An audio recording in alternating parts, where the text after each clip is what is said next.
I'll prioritize your needs. I'll prioritize your guidance. I'll prioritize your pathway, your navigation through a difficult trial.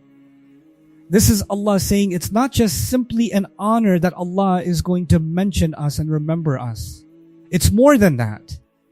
And why seek help with patience and prayer? Because behind that change in direction is a life of facing opposition, of resistance. And so you need to seek the help of Allah for resistance. And that to remind you that that resistance is only going to be possible for you to face when you have Allah's help. That's why you turn towards Allah every time. You turn towards the every time. So actually was given priority because behind the change of direction is the story of Ibrahim Isam, is the story of the awful of Allah. And when you live with that, then it's the prayer that actually comes to life, alhamdulillah. After describing this remarkable compilation of wisdom of why that has changed and what that means for the direction we choose in our life, not just in prayer. Allah then says, therefore remember me, I shall remember you. Allah is telling us after all of that actually remembrance of Allah is done with purpose. It's not just an act where you just mention Allah and that's it. There's, in Muslim culture, we've developed this passive attitude towards remembrance. So you just mention Allah's name, or you say Alhamdulillah or Subhanallah or MashaAllah, and almost subconsciously, and there's benefit to that because remembering Allah passively or actively will always have benefit. But this ayah is telling us something very profound about the nature of jikar. Remember me, and I will therefore remember me after the talking about the direction you choose in life and how you compete towards good. Just keep remembering me. Keep remembering why you're doing this. Keep remembering who gave you this guidance. Keep remembering who gave you a sense of purpose. Remember me in the most profound way that never lets you lose your direction in life. Just like you never lose your direction in prayer, you recalibrate yourself. That's how you remember me. And Allah is telling us now, if you can do that, because it's not just remember me, it's therefore remember me. Thus remember me. He's connecting this ayah to all of that wisdom that came before. He's not just mentioning an axiom on its own. It's not, it's so that kind of remembrance, and then Allah says, I will remember you, and this is also profound. Because Allah used the form, this ayah, Allah uses the third person often, but in this passage you saw multiple times Allah referred to Himself with the ana, the I pronoun, the singular first person pronoun, which is a profoundly intimate pronoun. This is Allah creating a connection between you and me that is just me and you. Just me and Allah, just you and Allah. It's just Him and you together in this one profound act of prayer that is tied to such an amazing history. You connected to Allah in a way that ties yourself to how Prophet Ibrahim connected to Allah in his amazing journey.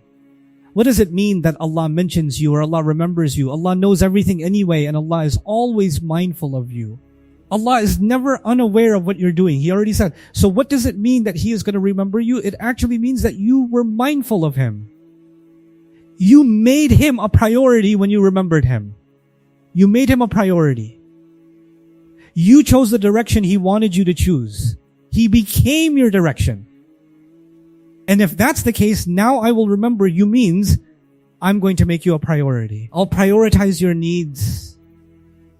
I'll prioritize your guidance. I'll prioritize your pathway, your navigation through a difficult trial. This is Allah saying it's not just simply an honor that Allah is going to mention us and remember us. It's more than that.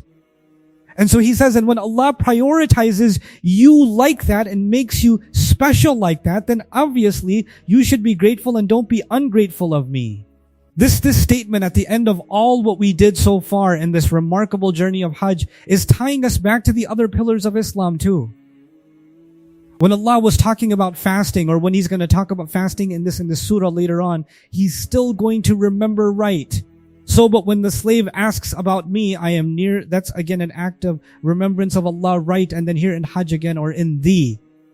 change. Again, remembrance of Allah. When it comes to Hajj itself, Allah is going to, again, the remembrance of Allah. But each time the remembrance of Allah is given a new flavor, a new profound wisdom is associated with it. And this time it's actually about our priorities in life. And so He says, be grateful to me that I gave you the right direction in life.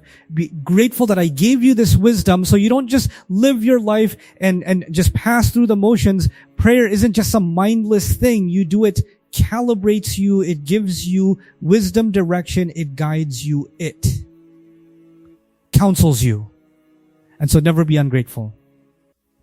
Never be ungrateful of that counsel. And never be dismissive of the direction that Allah has gifted you with. And so as I leave this session, think about what Allah is going to say next. It doesn't have to do with the change of direction. Allah says, those of you who believe, seek as much help as you can, or seek ayat of Allah, meaning with patience and prayer, with patience and prayer. Why mention patience first? The whole passage was about prayer. You change your direction. That's about prayer. Then why seek help with patience and prayer? Because behind that change in direction is a life of facing opposition, of resistance. And so you need to seek the help of Allah for resistance. And that to remind you that that resistance is only going to be possible for you to face when you have Allah's help. That's why you turn towards Allah every time. You turn towards the every time. So actually was given priority because behind the change of direction is the story of Prophet Ibrahim. Is the story of the Ufalav, and when you live with that, then it's the prayer that actually comes to life. What a profound way of concluding the state, this entire passage, and then saying, instead of saying Allah is, with those who pray, no, Allah is with those who have meaning. The prayer was actually to remind you how much you're supposed to have the prayer was. Supposed to be the vehicle that connects you to the legacy of sabr. It's all about the legacy. It's all about the surface of Islam, the outside, the rituals of Islam can never be separated from the profound spirit and wisdom and legacy behind them. And so the legacy behind Salah is actually the legacy of connecting us to Prophet Ibrahim and their struggles. That's why may Allah truly make us live and embody the spirit of this religion and to understand the profound impact of every one of its rituals and where they come from, and how Allah didn't just tell us to pray. He gave us an entire philosophy, an entire wisdom, an entire worldview behind every one of our acts. Something as simple, we take it as so mundane, just turning towards the Kaaba. And look at the profound legacy behind it. Look at the world that changes for you entirely behind it every time we choose the and turn in its direction. May Allah make us a people of proper direction, a people of, and therefore a people of real salah. Ameen.